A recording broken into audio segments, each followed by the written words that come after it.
Perkenalkan nama saya Dustin, orang dari kelompok 1. Pertanyaannya, mengapa penting bagi Indonesia untuk mengembangkan strategi diversifikasi kemitraan strategis? Baik, izin menjawab pertanyaan dari Justinus di kelompok 1. Pertanyaannya, mengapa penting bagi Indonesia untuk mengembangkan strategi diversifikasi kementerian strategis?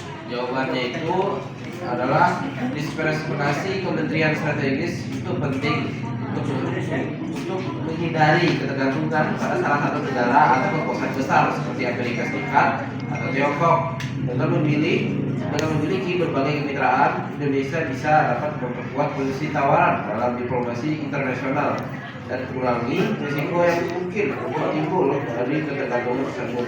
Hal ini juga memungkinkan Indonesia untuk menjalin kerjasama yang lebih luas dalam bidang ekonomi, pertahanan, dan keamanan. Maka bisa diterima. Perkenalkan, nama saya Intan Nurhasini dan saya perwakilan dari kelompok 2. Izin bertanya, apa tantangan utama dalam implementasi strategi hilirisasi sumber daya alam dan transisi energi terbarukan di Indonesia, serta bagaimana cara mengatasinya? Menjawab pertanyaan dari Intan kelompok 2. Pertanyaannya tadi, apa tantangan dalam implementasi strategi hilirisasi sumber daya alam dan transisi energi terbarukan di Indonesia, serta bagaimana mengatasinya?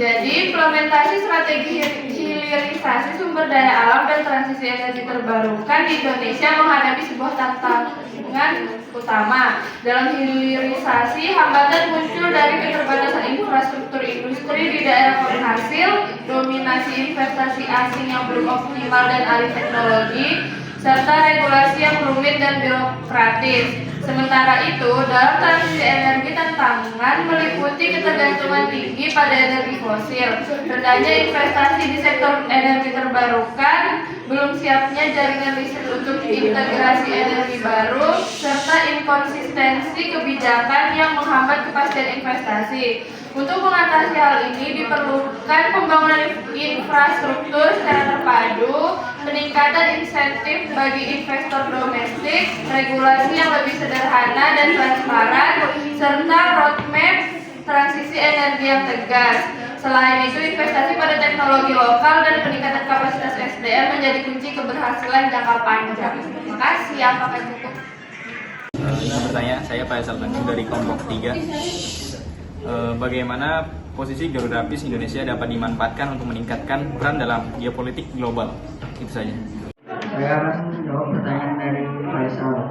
Pertanyaan ini, bagaimana posisi geografis Indonesia dapat dimanfaatkan untuk meningkatkan peran dalam geopolitik global? Jawabannya yaitu posisi geografis Indonesia yang strategis antara dua benua dan dua samudra memberikan peluang untuk menjadi jalur perdagangan internasional yang vital. Indonesia dapat memanfaatkan jalur strategis seperti Selat Malaka dan Selat Sunda untuk meningkatkan perdagangan dan kerjasama ekonomi dengan negara-negara lain. Dengan mengembangkan kebijakan geostrategi yang adaptif dan integratif, Indonesia dapat memperkuat posisinya dalam konstelasi dunia, terutama di kawasan Indo-Pasifik. Perkenalkan, saya Afian Eka dari kelompok 4. Izin bertanya, apakah pembangunan SDM di Indonesia sudah sesuai dengan tantangan dan peluang geostrategis saat ini? Akan menjawab pertanyaan Eka. Kelompok 4 mengenai apakah pembangunan SDM di Indonesia sudah sesuai dengan tantangan dan peluang geostrategis saat ini. Menurut saya, pembangunan SDM ini sudah mengarah ke arah yang benar, namun belum sepenuhnya sesuai dengan tantangan dan peluang. Masih ada kendala seperti ketimpangan akses pendidikan, kurangnya keterampilan kerja, dan adaptasi teknologi yang belum merata. Maka dari itu perlu pemanfaatan seperti peningkatan kualitas pendidikan, pelatihan dan pemerataan akses. Apa bisa diberi? Perkenalkan, saya Fernando Novel dari kelompok 5. Pertanyaan di PPT kalian tadi ada menyebutkan geostrategi era kontemporer. Tadi kalian juga menyebutkan di materi kalian tentang Indonesia sebagai poros maritim dunia yang bertujuan untuk mengangkat kejayaan maritim Indonesia melalui penguatan budaya, ekonomi dan pertahanan maritim. Kemudian Indonesia menemukan diri sebagai pusat gravitasi maritim dunia.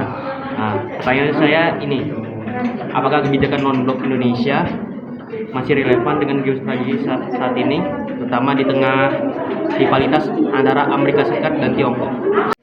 Baik, saya menjawab dari kelompok 5. Pertanyaannya, apakah kebijakan non-blok Indonesia masih relevan dalam geostrategi saat ini, terutama di tengah rivalitas Amerika Serikat dan Tiongkok? Jadi jawabannya masih relevan di tengah rivalitas Amerika Serikat dan Tiongkok, meskipun dengan tantangan sebagai negara yang tidak memihak dan aktif menjalin hubungan dengan berbagai pihak. Indonesia dapat menjaga keseimbangan dan memainkan peran penting dalam menciptakan perdamaian dunia. Terima kasih. Perkenalkan, nama saya Satya Aulia Mirandi dari kelompok 6. Seperti yang disebutkan dalam PPT kalian, adanya strategi hilirisasi SDA dan transisi energi terbarukan. Lalu bagaimana tantangan dan peluang Indonesia dalam proses hilirisasi sumber daya alam, khususnya nikel dan bauksit? Apakah transisi energi terbarukan sudah berjalan efektif? Dan apa indikator keberhasilannya? Terima kasih. Izin menjawab pertanyaan dari Shirley kelompok 6. Pertanyaannya itu bagaimana tantangan dan peluang Indonesia dalam proses hilirisasi sumber daya alam khususnya nikel dan bauksit. Apakah transisi energi terbarukan sudah berjalan efektif dan apa indikator keberhasilannya? Jadi, hilirisasi nikel dan bauksit di Indonesia menghadapi tantangan dalam bentuk dominasi investasi asing, keterbatasan teknologi dalam negeri, serta persoalan lingkungan dari aktivitas tambang dan smelter.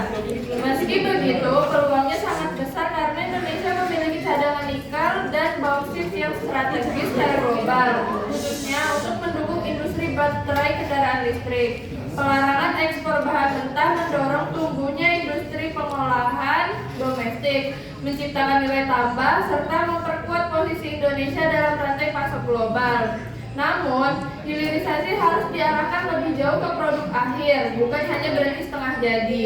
Sementara itu, transisi energi terbarukan di Indonesia belum berjalan efektif karena kontribusi energi baru dan terbarukan masih rendah dalam bauran energi nasional dan investasi belum cukup memadai. Indikator keberhasilan transisi ini mencakup peningkatan signifikan bangsa energi terbarukan dalam bauran energi, pengurangan emisi karbon, keterjangkauan akses listrik berbasis EBT, serta keberlanjutan proyek-proyek pembangkit hijau.